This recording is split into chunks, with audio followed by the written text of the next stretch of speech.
Mandiaïba, paix à leur âme, et aussi de vous féliciter, d'abord de remercier Monsieur le Président de la République pour la reconnaissance faite à l'homme que vous êtes. Cette décoration, je l'interprète à divers titres. L'intellectuel que vous êtes, Monsieur le Président, dont le Sénégal est fier, l'homme d'État que vous êtes, faisant partie de l'histoire politique de ce pays et de l'histoire démocratique de ce pays. Donc à travers vous, toute l'Assemblée nationale se reconnaît. Félicitations à vous et merci au Président de la République.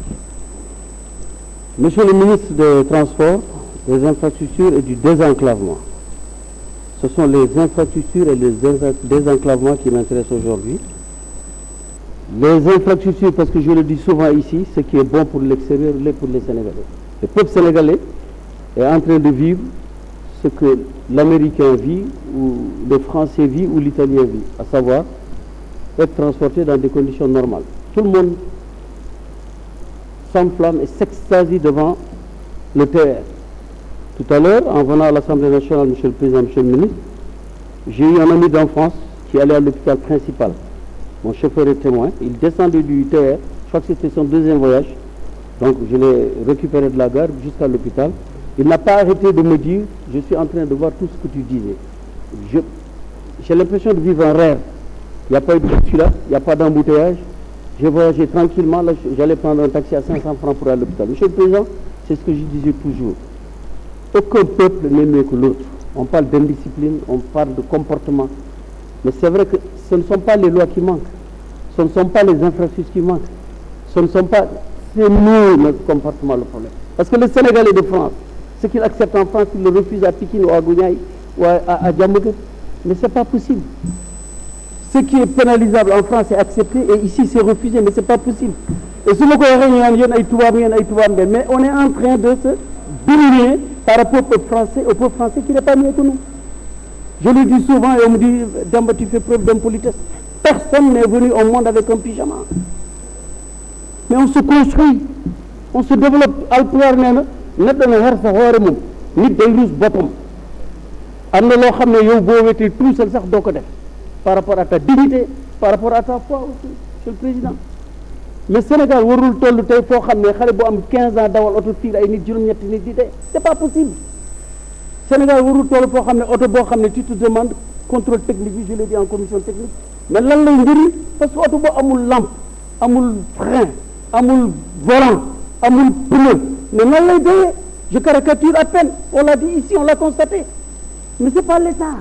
Évidemment, en disant ça, bugguma xaañ ñuy liggéey seen gain de travail, parce que boo wax leen ne ñun dañuy daan seen doole, respect à celui ay kuy daan doolam, mais sa daan doole aussi bu mu nekk dindi doole nit ci ba di dundam.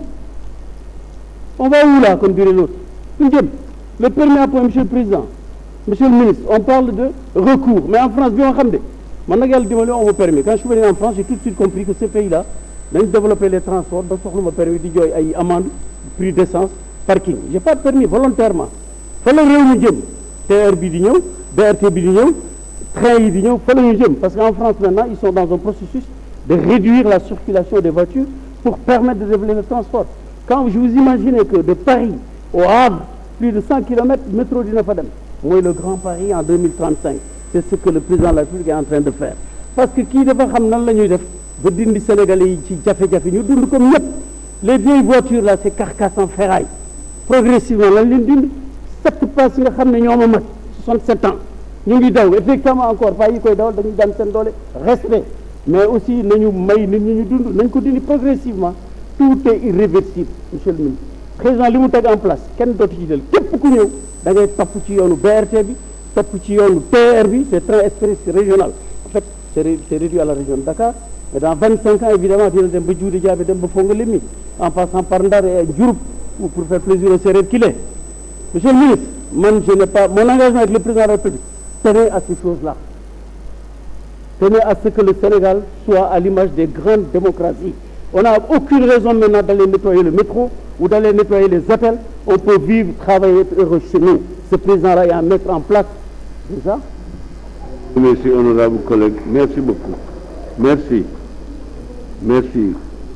La parole est maintenant à notre collègue Oulimata Guiro, qui sera suivi par notre collègue Anna Poubaï Gomis. Merci monsieur le président maa ngi lay nuyu di nuyu say collaborateurs di nuyu monsieur le ministre ak ay collaborateurs